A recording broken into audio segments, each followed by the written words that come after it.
ಮಕ್ಕಳಿಗೆ ಬೇಸಿಗೆ ರಜೆ ಬಂದಿರೋದ್ರಿಂದ ದಿನವೂ ಒಂದೊಂದು ತಿಂಡಿ ಸಿಹಿ ಸ್ನ್ಯಾಕ್ಸ್ ಅಂತ ಕೇಳ್ತಾನೆ ಇರ್ತಾರೆ.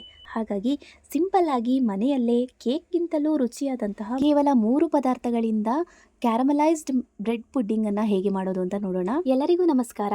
ಕಾವ್ಯಾಸ್ ಫುಡ್ ಪ್ಯಾರಡೈಸ್ಗೆ ಸ್ವಾಗತ. ಇಲ್ಲಿ ಬ್ರೆಡ್ ಪುಡ್ಡಿಂಗ್ ಅನ್ನ ಮಾಡ್ತಾ ಇರೋದ್ರಿಂದ 4 ಬ್ರೆಡ್ ಸ್ಲೈಸಸ್ಗಳನ್ನ ತಗೊಂಡಿದ್ದೀನಿ.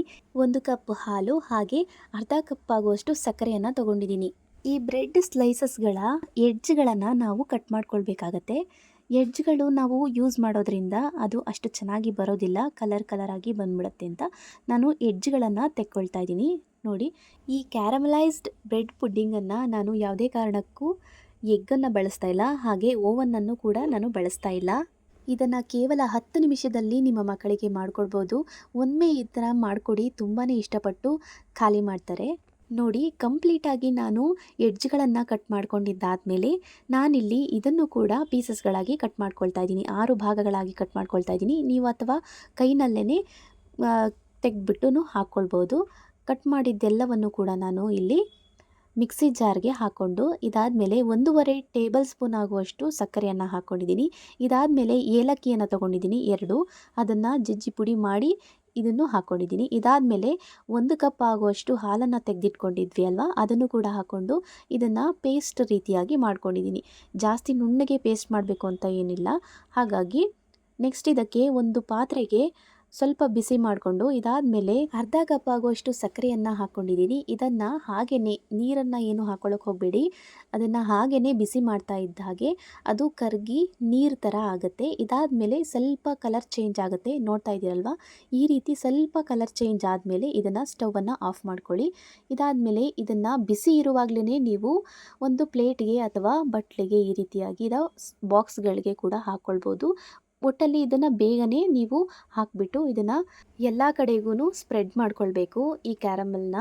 ನೋಡಿ, ಇವಾಗ ಇದು ಆಗಿದೆ. ಇದಾದಮೇಲೆ ನಾವು ರುಬ್ಬಿ ಇಟ್ಕೊಂಡಿದ್ವಲ್ವ, ಆ ಬ್ರೆಡ್ ಮಿಕ್ಸ್ನ ಇದಕ್ಕೆ ಹಾಕ್ಕೊಳ್ತಾ ಇದ್ದೀನಿ. ನೋಡಿ, ಇವಾಗ ಇದನ್ನು ಹಾಕಿಬಿಟ್ಟು 1-2 ಸರಿ ಟ್ಯಾಪ್ ಮಾಡಾದಮೇಲೆ ಇದನ್ನು ಕ್ಲೋಸ್ ಮಾಡಿಬಿಟ್ಟು ಇದನ್ನು ಹಬೆನಲ್ಲಿ ಬೇಯಿಸಬೇಕಾಗತ್ತೆ. ಆಲ್ರೆಡಿ ನಾನು ಬಿಸಿ ಮಾಡೋದಕ್ಕೆ ನೀರನ್ನು ಇಟ್ಕೊಂಡಿದ್ದೀನಿ. ಇದರೊಳಗಡೆ ನಾನು ಒಂದು ಸ್ಟ್ಯಾಂಡನ್ನು ಇಟ್ಕೊಂಡ್ಬಿಟ್ಟು ಇಡ್ಲಿ ಪಾತ್ರೆಯಲ್ಲಿ ಇಟ್ಕೊಳ್ತಾ ಇದ್ದೀನಿ.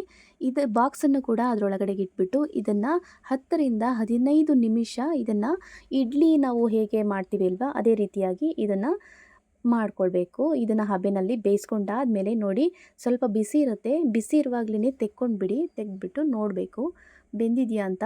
ನೋಡಿ, ಒಂದು ಸ್ವಲ್ಪನೂ ಕೂಡ ಚಾಕುಗೆ ಸ್ವಲ್ಪನೂ ಕೂಡ ಅಂಟ್ಕೊಳ್ಳಿಲ್ಲ, ಹಾಗಾಗಿ ಇದು ನೀಟಾಗಿ ಬೆಂದಿದೆ ಅಂತ ಅರ್ಥ.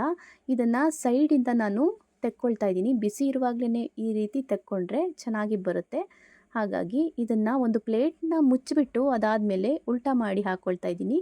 ಇವಾಗ ನೀಟಾಗಿ ಬರುತ್ತೆ. ನೋಡಿ, ನೋಡ್ತಾ ಇದ್ದೀರಲ್ವ ಎಷ್ಟು ಚೆನ್ನಾಗಿ ಬಂದಿದೆ ಅಂತ. ಈ ಬ್ರೆಡ್ ಪುಡ್ಡಿಂಗನ್ನು ತಿಂದಮೇಲೆ ನಿಜವಾಗ್ಲೂ ಕೇಕ್ ಅವಶ್ಯಕತೆಯೇ ಇಲ್ಲ, ನಾವು ತಿನ್ನಲೇಬೇಕು ಕೇಕ್ನ ಹೊರಗಡೆಯಿಂದ ತಂದು ತಿನ್ನಬೇಕು ಅಂತ ಅನಿಸೋದಿಲ್ಲ. ಅಷ್ಟು ತುಂಬಾ ಚೆನ್ನಾಗಿತ್ತು, ಅಷ್ಟು ಸಾಫ್ಟಾಗಿ ಸ್ಪಾಂಜಿಯಾಗಿಯೂ ಕೂಡ ಇತ್ತು. ನೀವು ಬ್ರೆಡ್ಡು ಉಳ್ಕೊಂಡಿದ್ರೆ ಅಥವಾ ನಿಮ್ಮ ಮನೆಯಲ್ಲಿ ಹೆಚ್ಚಿಗೆ ಬ್ರೆಡ್ ಇತ್ತು ಅಂತಂದರೆ ಈ ರೀತಿ ಮಾಡಿಕೊಂಡು ಒಮ್ಮೆ ಟ್ರೈ ಮಾಡಿ, ತುಂಬಾ ಟೇಸ್ಟಿಯಾಗಿತ್ತು. ಹಾಗೆ 3 ಇಂಗ್ರೀಡಿಯೆಂಟ್ಸಿಂದ ಇಷ್ಟೊಂದು ರುಚಿಯಾದಂತಹ ಬ್ರೆಡ್ ಪುಡ್ಡಿಂಗ್ ಮಾಡ್ಬೋದು ಅಂತಂದರೆ ಯಾಕೆ ಬೇಡ ಅಂತ ಅನ್ನೋದು ಅಲ್ವಾ. ಇದನ್ನು ಕಟ್ ಮಾಡಬೇಕಾದ್ರೆ ಆಗಲಿ, ಅದನ್ನು ತಿನ್ನಬೇಕಾದ್ರೇ ಆಗಲಿ ಎಷ್ಟು ಸಾಫ್ಟಾಗಿ ಸ್ಪಾಂಜಿಯಾಗಿತ್ತು ಅಂತಂದರೆ ನಿಜವಾಗ್ಲೂ ಅಮೇಝಿಂಗ್ ಅಂತ ಅನ್ನಿಸ್ತು ನನಗೆ. ನಿಮ್ಮ ಮಕ್ಕಳು ಏನಾದರೂ ತಿನ್ನಬೇಕು ಅಂತಂದರೆ ಅಥವಾ ಸಂಜೆ ಟೈಮಲ್ಲಿ ಕ್ರೇವಿಂಗ್ಸ್ ಆಗ್ತಾಯಿತ್ತು ಅಂತಂದರೆ ಈ ರೀತಿಯಾಗಿ ನಿಮ್ಮ ಮಕ್ಕಳಿಗೆ ಮಾಡಿಕೊಡಿ, ತುಂಬಾ ಇಷ್ಟಪಟ್ಟು ತಿಂತಾರೆ. ನಿಜವಾಗ್ಲೂ ತುಂಬ ಚೆನ್ನಾಗಿ ಇಷ್ಟ ಆಗುತ್ತೆ ಎಲ್ರಿಗೂ. ನೋಡಿದ್ರಲ್ವಾ ಫ್ರೆಂಡ್ಸ್, ಈ ರೀತಿಯಾಗಿ ಬ್ರೆಡ್ ಪುಡ್ಡಿಂಗನ್ನು 3 ಇಂಗ್ರೀಡಿಯೆಂಟ್ಸಿಂದ ಮಾಡೋದು ಹೇಗೆ ಅಂತ ನೋಡ್ಕೊಂಡ್ರಿ. ಈ ವಿಡಿಯೋ ಇಷ್ಟ ಆಗಿದ್ರೆ ದಯವಿಟ್ಟು ಲೈಕ್, ಶೇರ್, ಕಮೆಂಟ್ ಮಾಡಿ. ಹಾಗೆ ನನ್ನ ಚಾನಲನ್ನು ದಯವಿಟ್ಟು ಸಬ್ಸ್ಕ್ರೈಬ್ ಮಾಡ್ಕೊಳ್ಳಿ. ಇದೇ ರೀತಿ ಸಿಂಪಲ್ ಆಗಿರುವಂತಹ ಅಡುಗೆಗಳ ವಿಡಿಯೋಗಳಿಗಾಗಿ ನನ್ನ ಚಾನಲನ್ನು ಸಬ್ಸ್ಕ್ರೈಬ್ ಮಾಡೋದನ್ನು ಮರಿಬೇಡಿ. ಪಕ್ಕದಲ್ಲಿರುವ ಬೆಲ್ ಬಟನನ್ನು ಪ್ರೆಸ್ ಮಾಡಿ, ಹಾಗೆ ಫುಲ್ ವಿಡಿಯೋನ ಎಂಜಾಯ್ ಮಾಡಿ. ಎಲ್ರಿಗೂ ಈ ವಿಡಿಯೋ ನೋಡಿದ್ದಕ್ಕಾಗಿ ಧನ್ಯವಾದಗಳು.